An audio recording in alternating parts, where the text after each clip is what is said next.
So I'd like to talk about Katrina Pierson. She is Trump's campaign spokeswoman. She's been that for roughly 4 months at the very least, I think since November.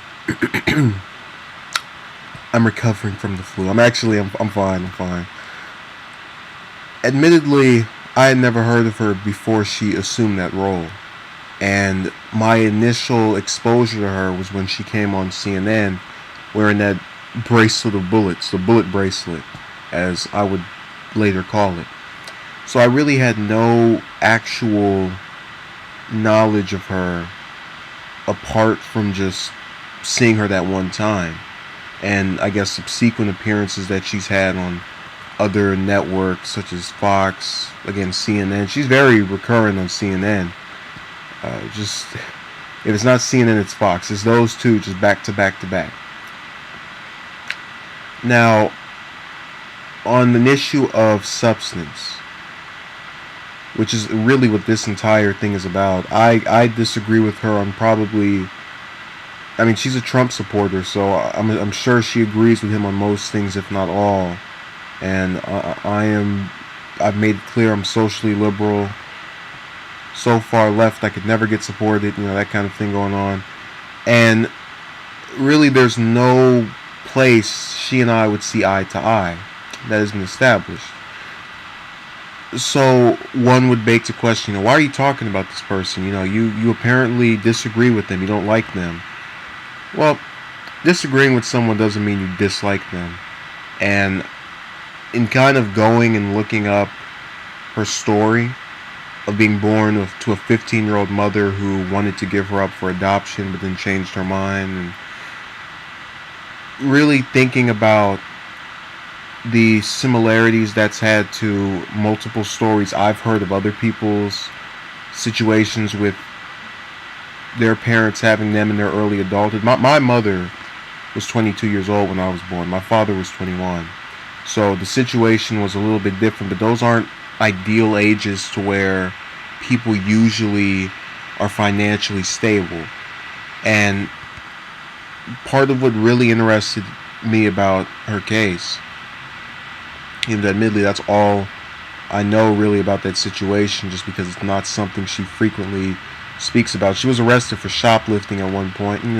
I don't feel the need to really get into that, because she acknowledged that it had an effect on her life, and from what we can tell, it has seemed to have faded away as just this one-time incident, and it should, because if someone's able to turn their life around after one indiscretion that has really no victim.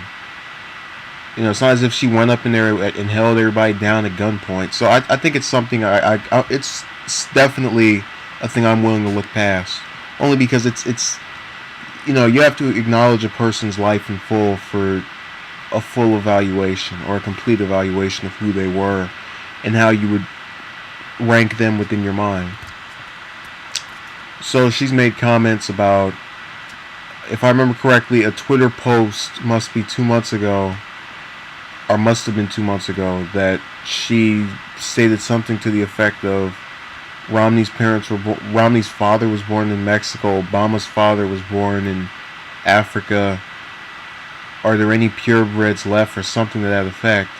And she later clarified her comment was made to, I guess, make fun of liberals or combat members of the Democratic Party. I really didn't know what to make of it, only because it just seemed so out of place, and I didn't want to take it seriously, and I'm kind of glad I didn't. And as far as people who were genuinely outraged by that, I just have to kind of shrug it off. And you have Chris Rock, who I personally find to be comedic. He made jokes about Obama that were lighthearted, or the point I'm trying to make is that they were geared towards his ethnicity. He acknowledged him as an African American, and Pierson was essentially doing the same thing with Obama, and in a way with Romney. Even though you could argue, you can say most people born in Mexico are Hispanic. That's just how it is within that particular country. But what really gets me is that you can't. What I'm getting at, what I'm trying to convey is that it's only an issue with people when it's someone of the right essentially framing it that way or making some type of joke. If it's someone from the left, it's all right. It's cool. It's nice. And I identify more as someone with the left, but I still find hypocrisy in just what is allowed and what is tolerated. And that's not to say two wrongs make a right, but we shouldn't punish one person for, you know, the problem with comments online is that you can't perfectly portray how you feel or the emotions you want to convey.